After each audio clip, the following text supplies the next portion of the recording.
Le damos un aplauso al Señor por su palabra. Amén. Gloria a Dios. Enviamos un saludo muy especial a cada uno de nuestros amigos y hermanos que se conectan en este momento para recibir también esta palabra muy especial. Preparemos nuestras vidas porque hoy, a través de la enseñanza, Dios nos va a colocar en perspectiva algunas cosas que debemos analizar y que debemos examinar para que nos guardemos y nos protejamos lo más rápidamente posible sobre un enemigo muy eficaz que Satanás utiliza para hacerle daño al creyente, y tiene que ver con el desánimo. Así que preparémonos, y sé que esta palabra va a ser de gran bendición para cada uno de ustedes. Vamos a hablar en esta oportunidad, basados en el primer libro de Reyes, capítulo 19, versículos 1 al 4, sobre otra experiencia, y diría que es una experiencia ya opuesta a la que hemos estado revisando en los domingos anteriores, del profeta Elías.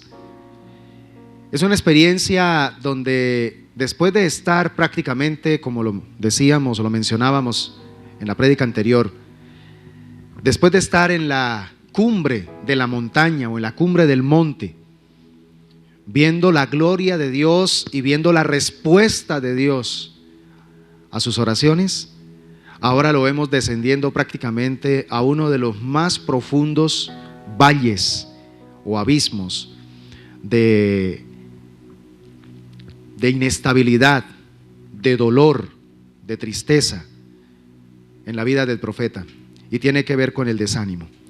Así que vamos a hablar sobre unas alertas que debemos tener, alertas con respecto al desánimo. Dice la palabra del Señor, primer libro de Reyes 19, 1 al 4. Acab dio a Jezabel la nueva de todo lo que Elías había hecho y de cómo había matado a espada a todos los profetas. Entonces envió Jezabel a Elías un mensajero diciendo: así me hagan los dioses y aún me añadan, si mañana a estas horas yo no he puesto tu persona como la de uno de ellos. Viendo pues el peligro, se levantó y se fue para salvar su vida, y vino a Beerseba, que está en Judá, y dejó allí a su criado. Y él se fue por el desierto, dice la palabra, un día de camino, y vino y se sentó debajo de un enebro, y deseando morirse, dijo: basta ya, oh Jehová, quítame la vida, pues no soy yo mejor que mis padres. Cuando uno lee este texto, inmediatamente empieza a surgir dentro de nuestra mente la pregunta: ¿cómo es posible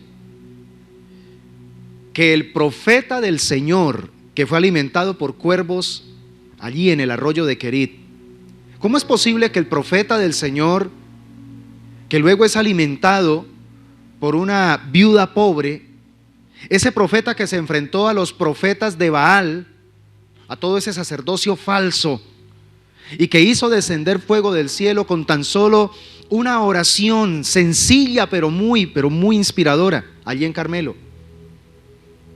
¿Cómo es posible que aquel que confió inquebrantablemente en la promesa que Dios le había dicho de que pronto iba a hacer descender lluvia sobre la faz de la tierra, cómo es posible que aquel hombre que cuando oraba pidiendo a Dios que supliera sus necesidades, Dios le respondía, ahora siente terror?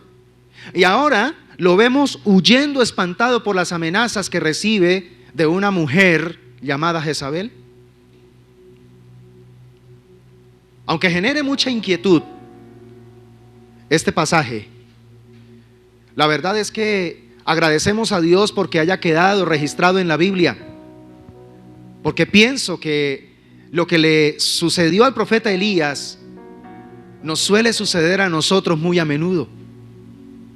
Días en los que nos sentimos en tremendas victorias espirituales, días en los que experimentamos la gloria de Dios sin igual, pero de buenas a primeras empezamos a sentirnos derrotados, empezamos a sentirnos como que ya no vamos a ser capaces de continuar caminando en esta tarea de ser fieles a Dios, de agradarlo a Él. La pregunta que nos lleva entonces para poder desarrollar la enseñanza en esta mañana es: ¿qué causas llevaron a Elías, el profeta del Señor, a esconderse atemorizado bajo la sombra de un solitario enebro y sobre todo a desear allí morirse? Por eso quiero que miremos algunas alertas que podemos detectar en la vida del profeta, amada iglesia. Unas alertas que se constituyen también en una importante guía para que nosotros nos examinemos, para que empecemos a revisar nuestra espiritualidad. Porque puede ser que en estos días te sientas estable, pero ten cuidado, porque en el momento que menos te imagines puede llegar el desaliento, puede llegar el desánimo. Y tenemos que estar muy atentos a esas alertas que nos pueden estar avisando de que en los próximos días se puede estar acercando el espíritu de desánimo. Y tenemos que estar preparados, tenemos que estar listos para hacerle frente y no permitir que de pronto nos abarque, no permitir que de pronto termine haciendo de las suyas.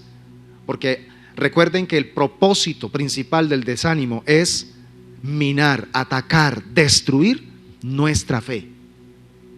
Si Satanás logra colocar en terreno movedizo nuestra fe, nos convierte en sus títeres. La fe es lo que más tenemos que fortalecer y tenemos que cuidar y tenemos que retroalimentar. Por eso rápidamente quiero entregarte esas alertas que detectamos en el texto bíblico para que por favor, con base a la experiencia que vivió el profeta, nosotros también podamos analizarnos. Porque como dijo Santiago, Elías era un hombre semejante a nosotros. Amén. Un hombre también con pasiones, con debilidades. Sin embargo, fue un hombre que dependió totalmente de Dios. Y nosotros también podemos depender totalmente de Dios a pesar de nuestras debilidades. La primera alerta que encuentro en la vida del profeta es que él perdió la perspectiva espiritual del momento. El profeta Elías, de una manera casi imperceptible, pierde la capacidad de discernir, en este caso, la fuente de la amenaza que llega a su vida. Él acababa, con el valor y el denuedo que da el Espíritu Santo, acababa de ordenar que se degollasen 850 profetas, tanto los de Baal como los de Acera.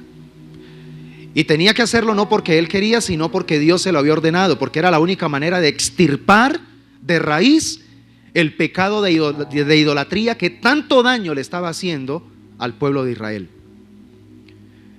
Sin embargo, aunque acababa de retar a esos 850 profetas y después degollarlos al descender el fuego divino, ¿por qué se deja amedrentar ahora por una mujer que prácticamente evocando a sus dioses se automaldice y dice que los dioses me envíen el peor de los castigos si mañana a estas horas no hago contigo lo que hiciste con mis profetas? Parece ser, iglesia, que es muy pero muy fácil estar depositando nuestra confianza en la palabra de Dios y de buenas a primeras empezar a colocar nuestra confianza en la palabra del hombre. ¿Cómo se puede pasar casi de manera imperceptible de un terreno al otro?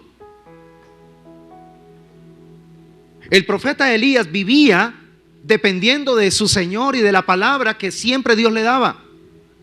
Pero parece ser que después de esta experiencia, Elías pierde la perspectiva y cuando le envía a Jezabel ese mensaje amenazador, ese mensaje que iba directamente contra su vida, deja de depender de la palabra de su Señor y empieza a depender de la palabra de su enemigo. Empieza a crear dependencia es de eso. Y esto lo lleva entonces a perder fácilmente la perspectiva espiritual. Una de las cosas que nosotros debemos tener demasiado cuidado es en no dejar que la perspectiva del Espíritu, que es la capacidad de discernir las circunstancias, la capacidad de discernir el por qué y el para qué de lo que me está sucediendo, según Dios, lo podamos mantener presente. En el momento en que dejemos de colocar nuestra mirada en Dios y depender de su palabra, estamos condenados a depender de las circunstancias, de lo que oímos, de lo que nos dicen, aún de lo que nosotros mismos sentimos. Y nos volvemos víctimas de las circunstancias. Por eso necesitamos pensar con claridad y de manera realista frente a las cosas que nos están sucediendo. ¿Qué te está sucediendo en estos días? ¿Qué te está pasando? Aprende a mirar eso, no conforme a tus emociones, no conforme a lo que tú estás oyendo que dicen los demás, sino desde la perspectiva de Dios. ¿Qué te está diciendo Dios con respecto a lo que te está pasando? Lo único que interesa, lo único que importa frente a lo que te esté sucediendo es lo que Dios te dice. ¿Estamos de acuerdo, iglesia? ¿Amén? Diga conmigo, lo único que importa es lo que Dios dice. Pero que sea cierto, hermano.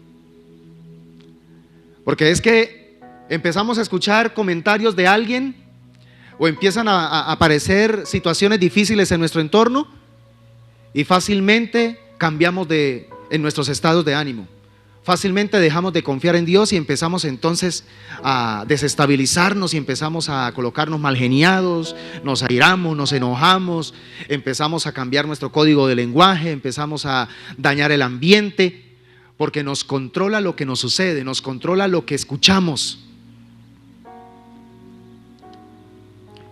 Y cuando detectamos que esa es nuestra tendencia, a perder fácilmente la perspectiva espiritual de las cosas, ojo, porque ya estamos recibiendo una alerta de que lo que está próximo a abarcarnos es el desánimo. No dejemos que el desánimo empiece a cultivar pérdida de perspectiva espiritual. Tenemos que tomar decisiones coherentes con la fe que poseemos. Si decimos que somos creyentes, si decimos que le creemos al Señor, independientemente de lo que nos esté pasando, pues sigamos creyéndole a Dios. ¿Qué debería haber hecho el profeta una vez recibe el mensaje de Jezabel? Si hubiese mantenido la perspectiva espiritual del momento, pues él hubiera dicho, pues, esto no me sorprende. Es apenas normal que ella esté así de enojada, es apenas normal que ella quiera matarme porque yo le maté a sus profetas. Pero así como Dios me respaldó con sus profetas, también me va a respaldar con esta señora. Dios, mi Dios, es más poderoso que Jezabel. ¿Entiende por qué es importante mantener la perspectiva espiritual del momento? Porque mantener la perspectiva espiritual del momento es mantener claridad en nuestro espíritu de quién es Dios para nosotros en medio de las cosas que nos suceden. Pero si pierdo la perspectiva, significa que entonces mi Dios ya no me sirve para lo que me está sucediendo, y entonces lo desecho. Y todo mi enfoque va a estar dado es en lo que me está pasando y en cómo me estoy sintiendo y en lo que estoy oyendo. Y empiezo entonces a pensar más en los riesgos y en lo que me va a suceder. Y voy a terminar huyendo y voy a terminar corriendo por salvar mi vida. Y no es eso lo que Dios quiere que nosotros hagamos frente a una situación apremiante. Por eso recuerda que Dios es el que está en control de lo que está sucediendo. Diga conmigo, ¿Dios está en control? Más fuerte, diga conmigo, ¿Dios está en control de lo que me está sucediendo? No Jezabel. ¿Está de acuerdo, cierto? No es Jezabel la que está en este momento controlando mis circunstancias, es Dios. Jezabel quiere siempre ser controladora. De hecho, ese es el espíritu de Jezabel: control, dominio, manipulación. Eso es lo que quiere hacer el espíritu de Jezabel en la vida del creyente. Así que no escuchemos las amenazas de Jezabel. Decidamos hoy más que nunca confiar en nuestro Dios. Nuestro Dios nunca nos va a dejar en vergüenza. Nuestro Dios siempre nos respaldará porque Él ha prometido honrar a aquellos que le creen. Por eso, frente a esta primera alerta es: mantenga su perspectiva espiritual a pesar de lo que estés viviendo. Mantenga su perspectiva. Ahora, hay una segunda alerta que encuentro en el texto, y es que el profeta Elías se aisló de los que podrían ayudarlo en ese momento. Craso error. El profeta Elías, viéndose amenazado y sintiéndose aterrado por lo que por el email que recibió de Jezabel, sale huyendo y decide dejar a su criado en Beerseba. Beerseba era la parte prácticamente más extrema del sur del país. Y luego entonces que deja a su criado en Beerseba, toma otra decisión peor. Continúa en dirección hacia el desierto solo. Un error bastante común que solemos cometer los seres humanos. Es una decisión tan errónea. Pretender darle manejo a algo tan angustioso para su alma desde la soledad, desde el aislamiento. ¿Sabe que esta es una tendencia que cada vez está siendo más marcada en el creyente actual? Se nota que hay mucho creyente que cuando empieza a enfrentar un problema, una adversidad, una dificultad, lo primero que hace es aislarse de la iglesia. Deja de asistir, deja de congregarse, como si la iglesia tuviese la culpa de su problema. Como si salirse de la iglesia, abandonar la iglesia, fuese la solución para poder vencer su dificultad, vencer su problema, vencer su amenaza. Y no es así. ¿Saben? Las relaciones, Dios las dejó como un elemento clave justamente para eso, para que nosotros cuando enfrentemos momentos angustiosos, cuando enfrentemos momentos difíciles, podamos, a través de las relaciones, podamos recibir fortaleza, podamos recibir ánimo, podamos recibir también consejo, direccionamiento. ¿Cuántas decisiones sabias tomaríamos en un momento difícil si no nos aisláramos? Sino por el contrario, si buscáramos más bien ayuda, si buscáramos unirnos más con la familia iglesia. Pero es triste porque el creyente en un caso así le cree más a Satanás y termina poniendo en práctica el consejo de Satanás. El diablo empieza a decirse: no, eso, no vaya a la iglesia, ¿eso para qué? No le haga morcillas al diablo. El mismo diablo diciendo. Y no es así. Y quiero decirte de todo corazón, iglesia, te lo digo como pastor, cuando enfrentes un momento así como Elías, donde te sientas amenazado, donde te sientas angustiado, donde te sientas sacudido por una situación, congrégate más a menudo en la casa del Señor. Busca más el rostro de Dios a través de su cuerpo espiritual, que es la iglesia. Y te vas a dar cuenta que va a ser más exitosa la manera como vas a poder enfrentar la situación difícil. Es demasiado peligroso manejar desde el aislamiento nuestras depresiones, nuestros desánimos. Es muy peligroso. De corazón se lo digo, mi hermano, no te aísles. No te aísles, porque si te aíslas, Satanás es como un león que anda merodeando el rebaño. Y la presa más fácil es la que se aísla. La presa más fácil es la que queda rezagada. Y puede usted estar allá muy juicioso en casa escuchando prédicas, y puede estar muy juicioso escuchando en casa música y orando, pero si te has aislado del cuerpo espiritual, que es la iglesia, vas a estar más vulnerable a los ataques frontales del enemigo. Por eso lo más prudente que podemos hacer cuando nos acecha el desánimo es quedarnos con un amigo, con un hermano que realmente comparta nuestra fe y que sepamos que nos va a dar un buen consejo, que verdaderamente nos va a dar de manera imparcial una perspectiva que apunte a nuestro bienestar espiritual.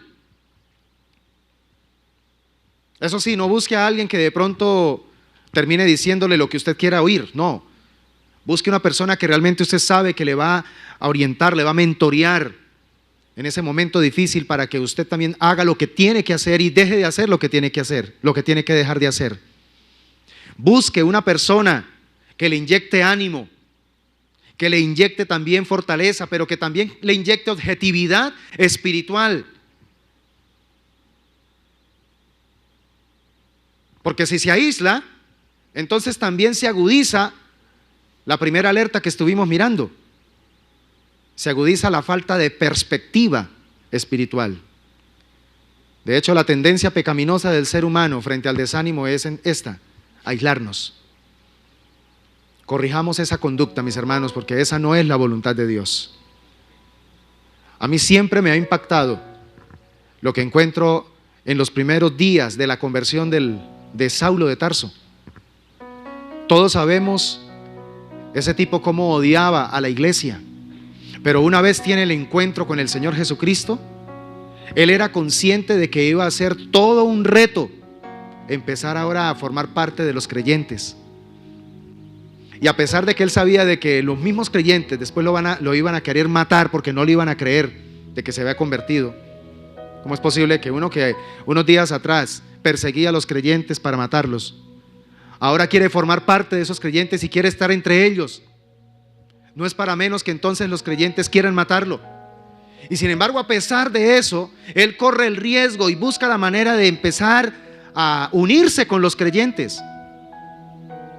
Eso da a entender que uno de los resultados legítimos de una verdadera conversión es que nosotros vamos a querer estar con la familia de Dios. Ese creyente que dice: sí, yo soy cristiano, pero no me gusta asistir a ninguna iglesia.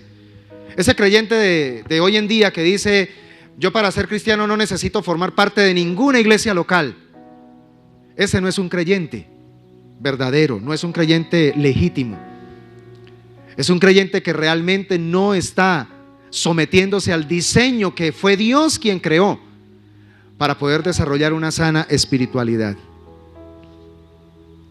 Pero también encontramos una tercera alerta en la vida del profeta, y que también tiene que ser una alerta para nosotros, y es que él cayó. Lamentablemente el profeta Elías cayó en las garras peligrosas de la victoria de ese momento. Todos anhelamos momentos de victoria, todos anhelamos momentos de éxito, todos anhelamos momentos en los cuales podamos hacer realidad nuestros sueños, hacer realidad aquello por lo cual tanto trabajamos. Pero necesitamos entender desde la perspectiva de Dios que todo momento de victoria es un momento de vulnerabilidad, es un momento peligroso, es un momento donde más necesitamos depender de Dios. El diablo a veces busca la manera de que nos obsesionemos solo por lograr cosas y nos mantiene enfocados solamente en cuándo lograremos eso. Y entonces perdemos tiempo, porque sí estamos enfocados en lograr cosas, pero no nos preparamos para que cuando alcancemos esas cosas las sepamos administrar. Por eso es que nuestra mayor vulnerabilidad se manifiesta posterior a una victoria, y máxime si esa victoria está relacionada con nuestra experiencia con Dios. Hay que tener mucho cuidado cuando Dios nos usa en algo, cuando Dios nos da el privilegio de servir en algo y logramos obtener algo. Ahí es donde debemos estar muy, pero muy alertas. ¿Sabe? Llegar a la cima de una montaña en realidad suele ser retador, suele ser desafiante y demanda muchísimo sacrificio. Sin embargo, entienda que la sola expectativa de poder llegar a esa cima es la que hace que el alpinista se mantenga supremamente motivado, ¿sí? Y se mantenga supremamente energizado para soportar cualquier desafío, para soportar cualquier reto. Pero escúchame esto. El verdadero desafío para el alpinista comienza al bajar la pendiente. Sí, cuando se llega allá a la cima de la montaña, las palabras no alcanzan a describir el júbilo, el gozo que se experimenta ya estando allá en la cima. Pero la verdadera prueba del alpinista va a comenzar una vez decide descender la montaña que estaba ascendiendo. Y ahí es donde la mente va a empezar a desarrollar algunas jugadas que, si el alpinista no se mantiene concentrado, puede terminar tomando decisiones erróneas, puede terminar descuidándose, y esos descuidos pueden llegar aún hasta ser fatales. Las estadísticas en cuanto a este deporte del alpinismo han demostrado que la mayor cantidad de alpinistas que han muerto o que han sufrido accidentes graves no los tuvieron ascendiendo la montaña, los tuvieron descendiendo la montaña.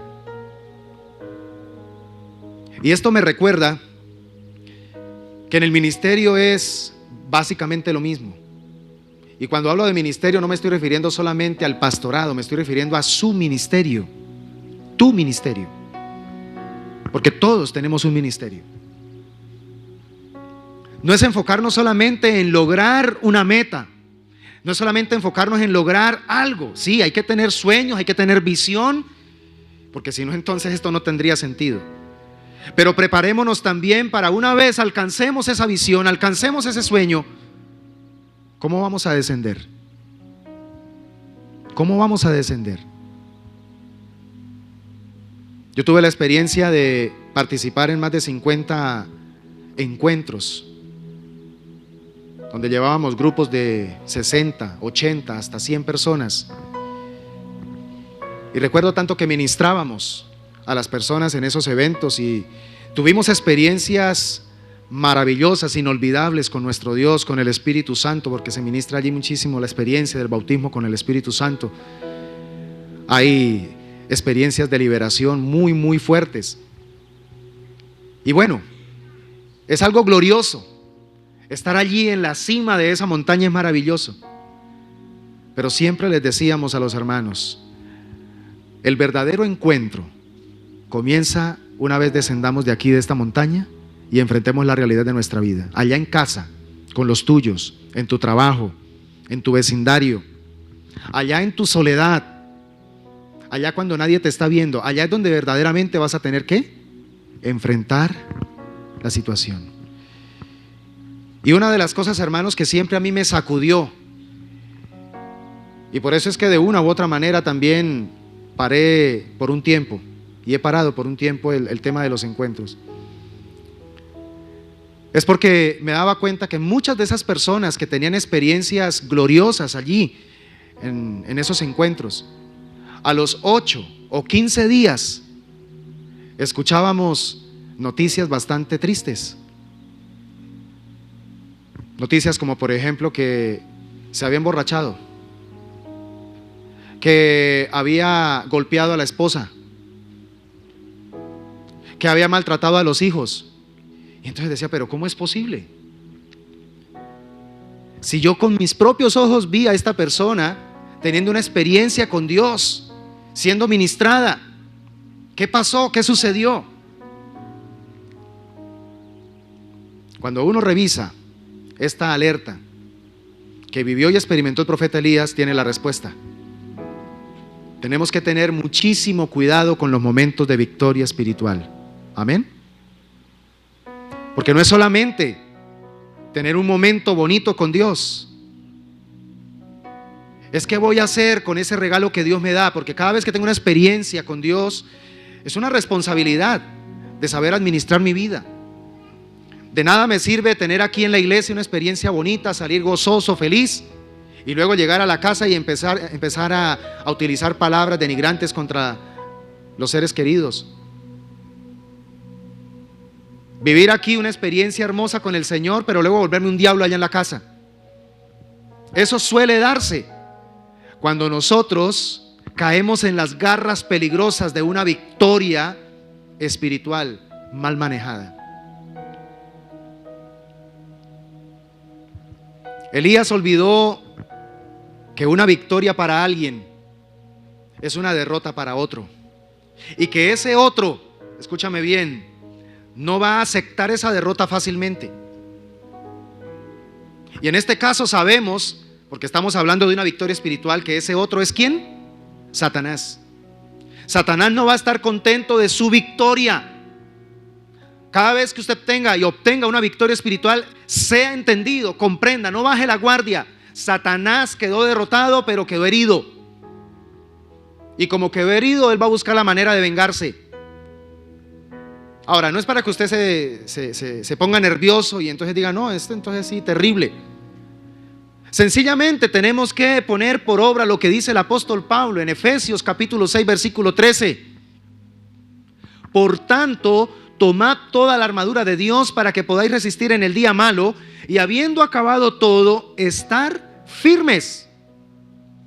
Los creyentes somos llamados a una constante batalla espiritual. La vida del creyente es una guerra espiritual. La vida cristiana no es un paseo, como a veces se pretende mostrar en estos tiempos. La vida cristiana es un llamado a una guerra espiritual constante. En el momento en que nosotros tuvimos el privilegio de nacer de nuevo en Cristo Jesús, nos convertimos en blanco de las tinieblas. Nos convertimos en objetivo militar satánico. Y esto hay que entenderlo. ¿Sabe por qué a veces Satanás logra hacer o tener éxito en las cosas que lanza contra nosotros? Porque nosotros nos descuidamos, porque nosotros bajamos la guardia. Y eso fue lo que le pasó al profeta Elías. Él bajó la guardia. Pensó que porque ya había destruido a los 850 profetas, ya había cumplido con todo. Ese era apenas el comienzo de todo un proceso de restauración nacional que se iba a empezar a dar.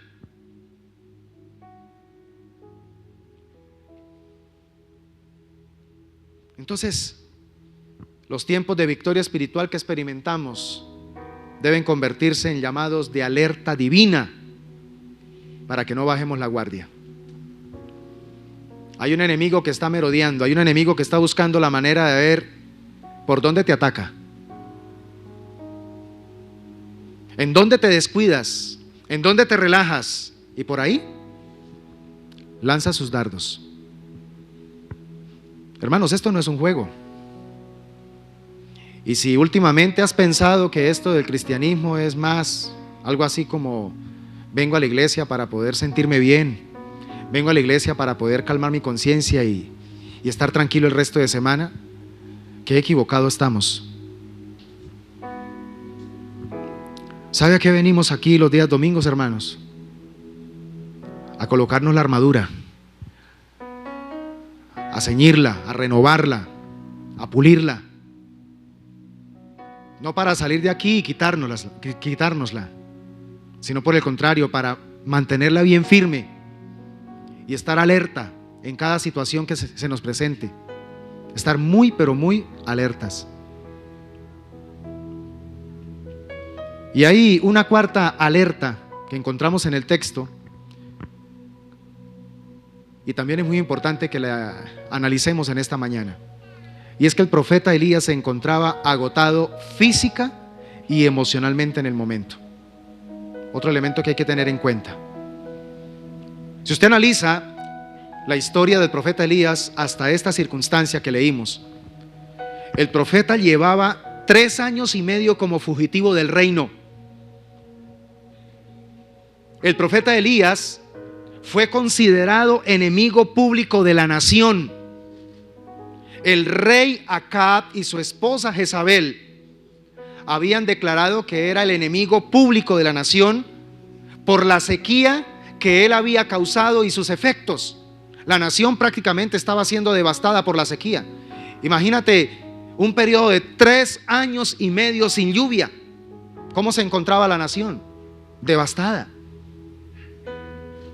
Entonces es apenas entendible que la carga que pesaba sobre el profeta no era pequeña. Esa carga espiritual le pasó factura. Y vemos que esa factura se ve registrada en su espiritualidad. Un hombre que acababa de ser usado de una manera literal para traer un avivamiento nacional, ahora lo vemos espiritualmente devastado. Pero en realidad, ¿qué causó esa devastación espiritual en él? Su agotamiento físico y su agotamiento emocional. Resulta que a la altura de esta experiencia que él está teniendo, donde recibe el mensaje amenazante de Jezabel, ya sus emociones lo estaban controlando y su cuerpo se estaba resintiendo al punto donde su mayor deseo era morir, donde lo único que él quería era desaparecer de esta tierra. Eso significa entonces que el profeta Elías había llegado a su límite y también sus emociones ya estaban quebradas. Por eso no es para menos que también su área espiritual estuviese completamente debilitada. ¿Sabe? Es bueno revisar de tiempo en tiempo por qué a veces nos sentimos espiritualmente secos, por qué nos sentimos a veces espiritualmente afectados. No siempre son ataques del diablo. A veces es que no hemos permitido que nuestro cuerpo descanse lo suficiente. A veces no hemos permitido manejar la paz que nuestra alma necesita y la tranquilidad que nuestro mundo emocional requiere. ¿Sabe que hay un proverbio griego que dice: quebrarás el arco si lo mantienes siempre doblado? Si todo el tiempo usted te mantiene su cuerpo bajo un nivel de constante y también severo estrés, pues finalmente el arco de su salud se va a quebrar. Finalmente su cuerpo va a decir: no doy más. Y entonces van a aparecer no solamente dolencias del momento, sino enfermedades que pueden terminar hasta quedando permanentes. Entonces, este es otro elemento que también quiero que revisemos. A veces podemos sentirnos desanimados, y esto lo digo por experiencia. A veces podemos sentirnos de pronto con deseos de salir corriendo, de tirar la toalla, de no querer seguir haciendo nada, en este caso del pastorado, y es porque parece ser que el arco de la salud ha estado doblado por mucho tiempo, muy constante. Recuerdo lo que dijo una vez un predicador y me parece que es muy cierto. Hay momentos donde lo más espiritual que podemos hacer es descansar. Amén. Donde lo más espiritual que podemos hacer es permitir que este cuerpo descanse. Cuando uno lee la historia o las biografías de grandes hombres de Dios,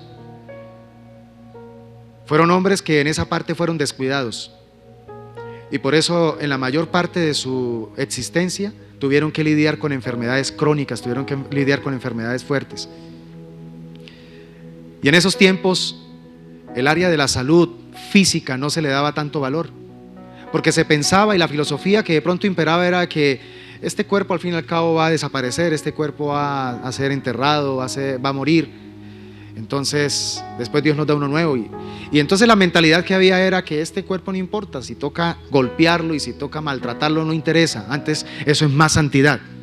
Eso no es cierto, eso es mentira. Este cuerpo es el instrumento que Dios nos ha entregado para que lo usemos correctamente, primero porque en él habita el Espíritu Santo de Dios, amén.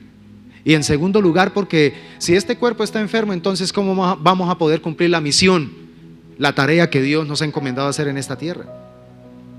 Ahora, no es caer en el extremo, ¿sí?, de volvernos ahora egocéntricos y solamente vivir en torno al cuidado del cuerpo, porque eso no es lo que Dios nos manda. Pero sí entender que este cuerpo es una morada espiritual y por tanto Dios nos pide que lo administremos correctamente. Amén. Por eso necesitamos darnos tiempo para descansar, tiempo para renovarnos. Hay un libro que me gustaría recomendar, mis hermanos, para los que les gusta leer. Es del mismo autor del libro Salvaje de Corazón, Eldredge, y escribió uno de los últimos libros, porque ha escrito varios últimamente, pero uno de los últimos libros que escribió Se llama Recupera tu vida. Y él habla muchísimo de los momentos. Hay que recuperar los momentos diarios en nuestra vida. Y de verdad que es muy, pero muy cierto lo que el autor habla allí. Porque nosotros estamos acostumbrados por el estrés y el agite de la vida a perder los momentos que Dios nos regala a diario. Momentos, por ejemplo, para sonreír, momentos para amar, momentos para descansar, momentos para ser productivos, momentos también para poder dar a conocer la verdad del Evangelio a otras personas. Pero la vida está compuesta de momentos. Si nosotros no aprovechamos esos momentos, entonces los perdemos. Y si nosotros no aprovechamos los momentos de la vida, pues entonces no estamos viviendo, solamente estamos existiendo. Y esta vida Dios nos la regala no para existir solamente. Esta vida Dios nos la regala para que disfrutemos lo que Él nos ha dado.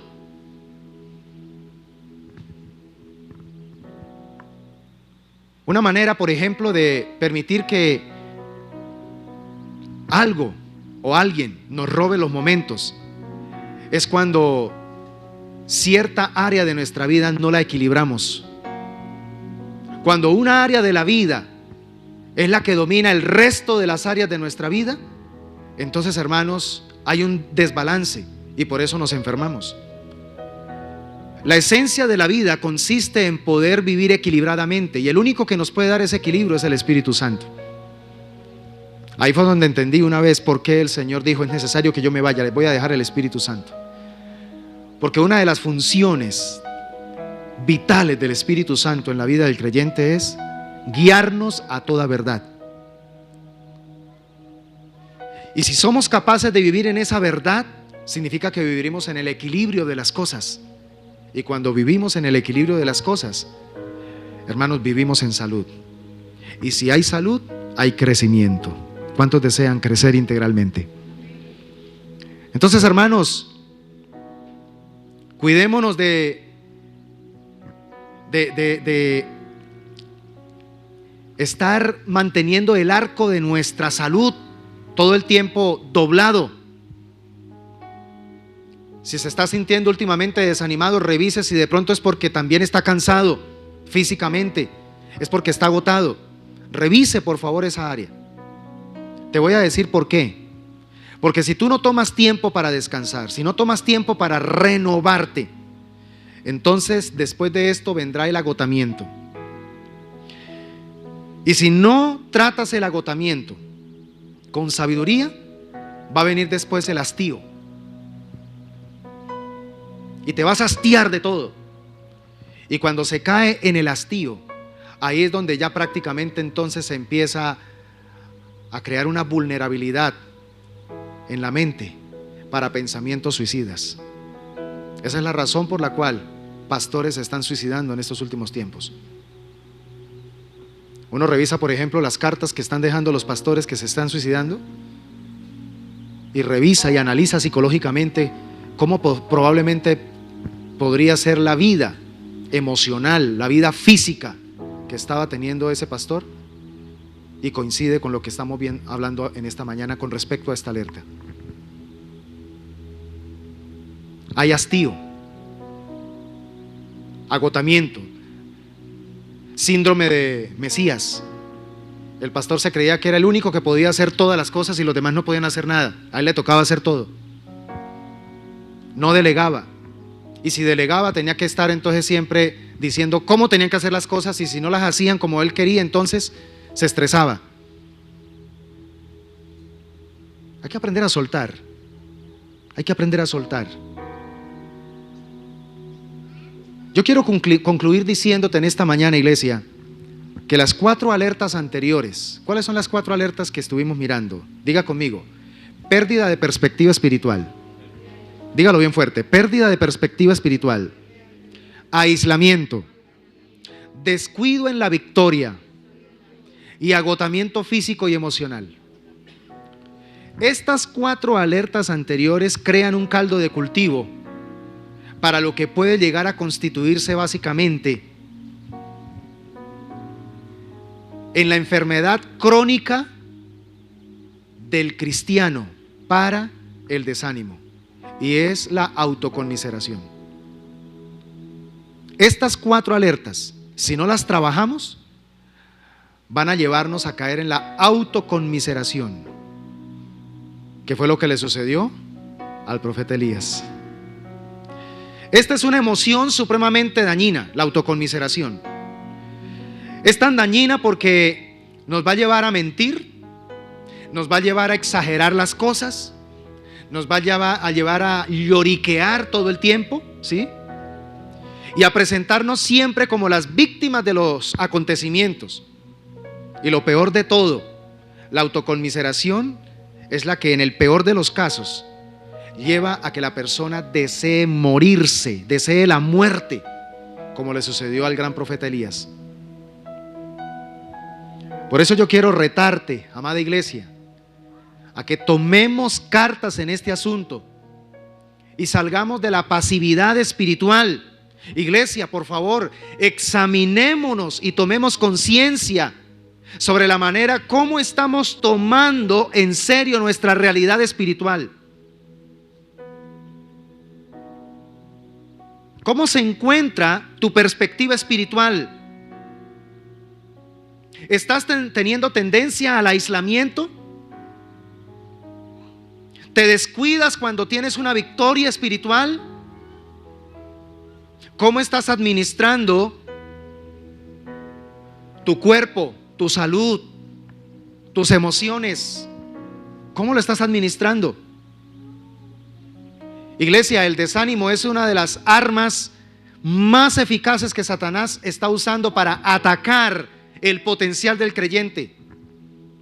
Un cristiano desanimado es un cristiano completamente desarmado. El desánimo desarma.